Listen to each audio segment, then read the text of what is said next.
Welcome to Mark D. Maker. My name's Mark Taylor, and today we're going to be looking at some of my wood carving blades under a microscope. I got a new digital microscope, and we'll zoom in and look at the blades, the scratch patterns from the tool marks from manufacturer on those blades, and then I'll sharpen a blade, and we'll look at the progression of the marks on the blade through the progressions and what the wire edge looks like. Very interesting. And what it looks like when that wire edge gets dropped off. Come on over to the workbench. Let's get started. So these are some of my knives that I have. And we'll be talking a little bit about the brands as I bring them under the microscope. Just so you know, all these knives are sharp enough to do this. This is a 2-inch long Helvey. So my Helvey knives, both the Helvey knives that I have, they have a slight convex to the blade. So they come out a little thicker than the cutting edge and come back down, but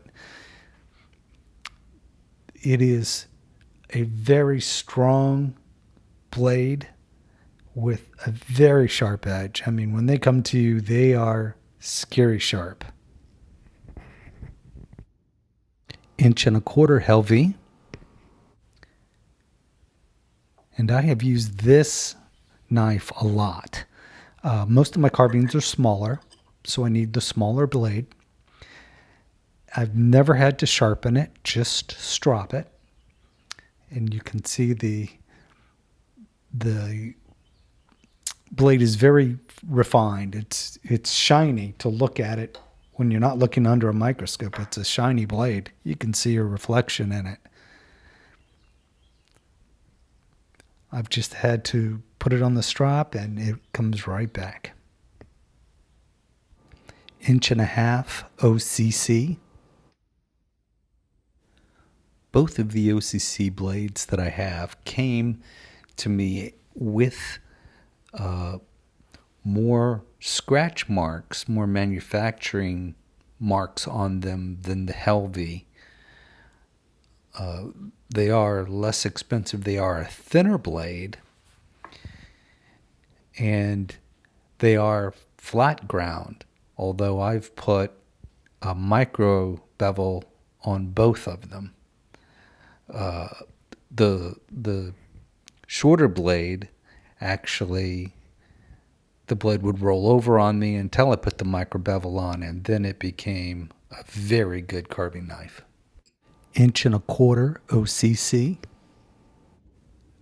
Now I use this blade the most. Out of all my knives, I've grown to like this blade the most. It's thin with the micro bevel on it. It has become very durable.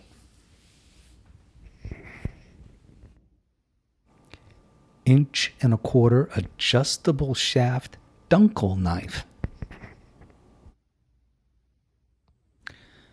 So I have a special place in my heart for this particular knife. This was my very first high quality knife. I had bench top knives and such, but this was the first blade that I had that was really good. And I got it from Herb Dunkel. I have had this knife going on 25, 30 years.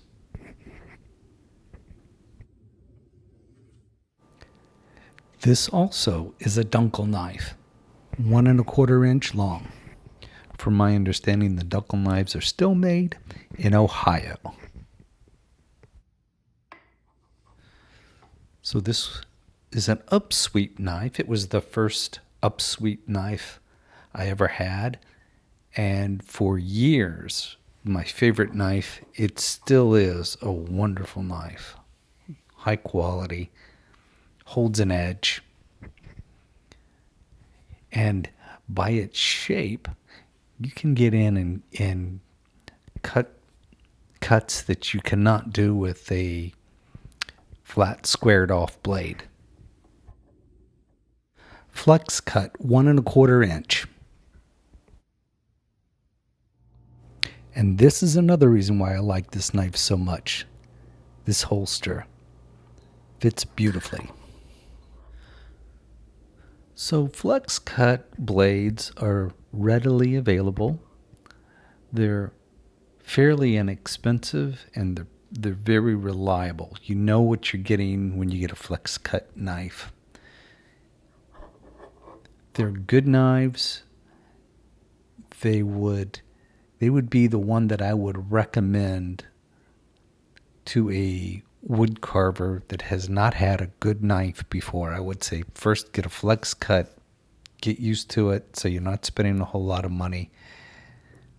But just about every wood carver I know has a flex cut, has an OCC, and then when they reach that level where they're comfortable, they get a Helvy.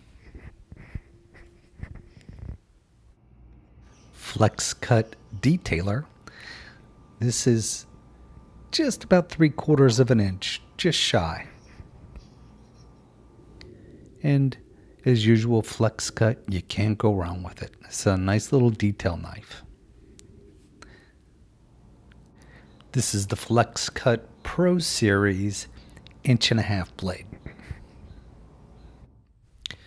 Now this is a flat grind blade.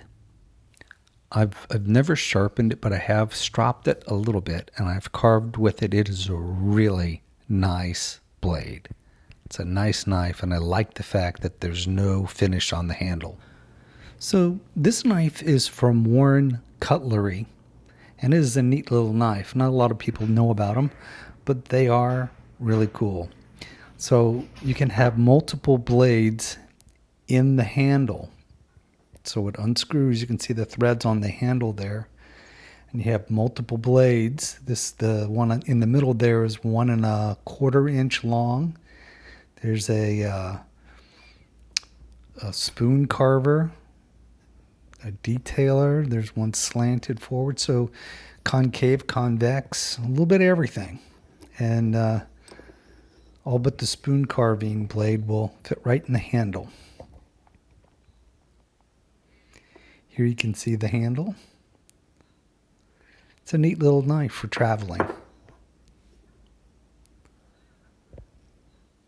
Here's the name of the company and the contact information. They're affordable too. You can buy the individual blades for $5 to $7. This is what's known as, I believe, a Pelican blade. It's interesting to see the grind marks on this blade because you would want to sharpen it in the same direction and strop it in that same direction. So you can see it would take a little bit to do it. So I bought this blade separately from the Warren Cutlery and a piece of poplar scrap and made my own knife. I have a video on this, making a $5 wood carving knife. The pin going through is just a simple, cheap Harbor Freight drill bit, cut off, sanded smooth, and it is a really nice knife. It's been stropped many times.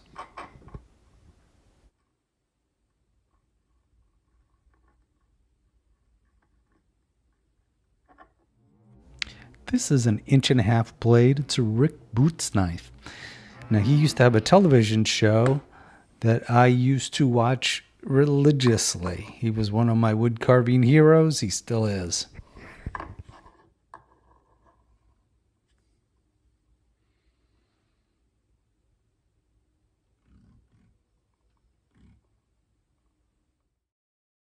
And this is the detail version of that same knife. And look at the point on that thing. You would think it would break off, but luckily enough, it never did. I was always very careful doing straight cuts with this thing and not digging that tip in too deep. This blade is 1.25 inch Stanley box cutter blade.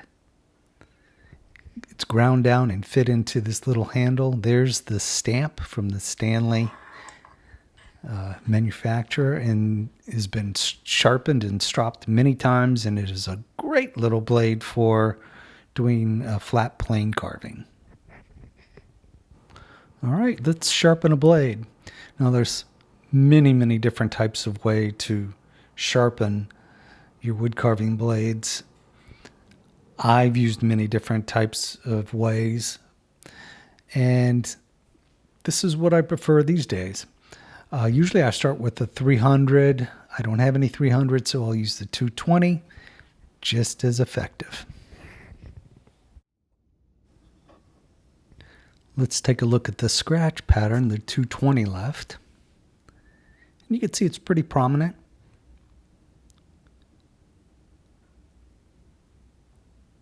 But there's definitely no wire edge there. We'll have to keep going.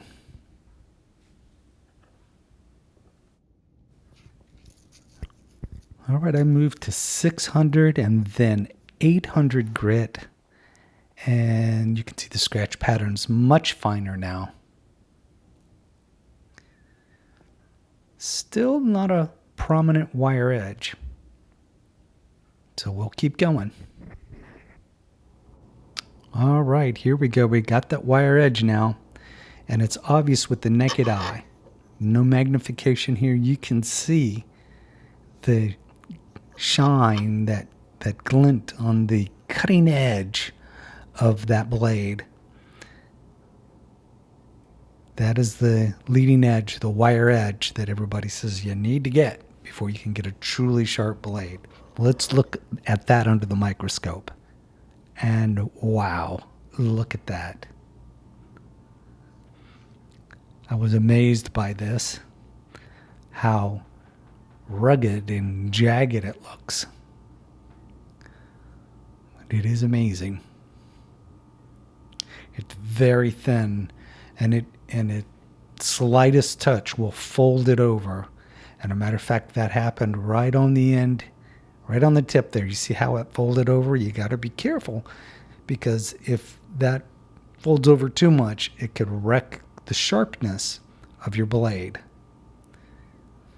So we'll take it to one of my favorite strops now and strop this edge right off. Here's the strop I was telling you about, and I wanted to show you it. It comes fully loaded. It's a little bit on the pricey side, but it has been worth it. This is the best strop I've ever had. When it gets full, you simply take a little olive oil and rub it on that, and it cleans right up. Now here's the leading edge after stropping. That's the wire edge. There it is. Amazing.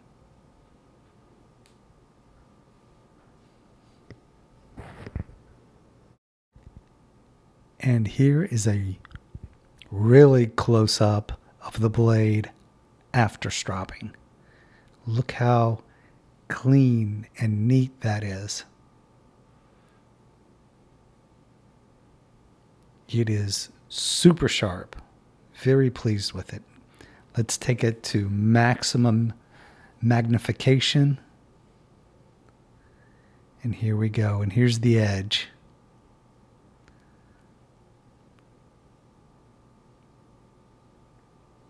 And like I say, super sharp. Well, I hope this video was helpful and that you learned a little something. I know I did, just making the video. So please like, share, subscribe, and I'll see you next time.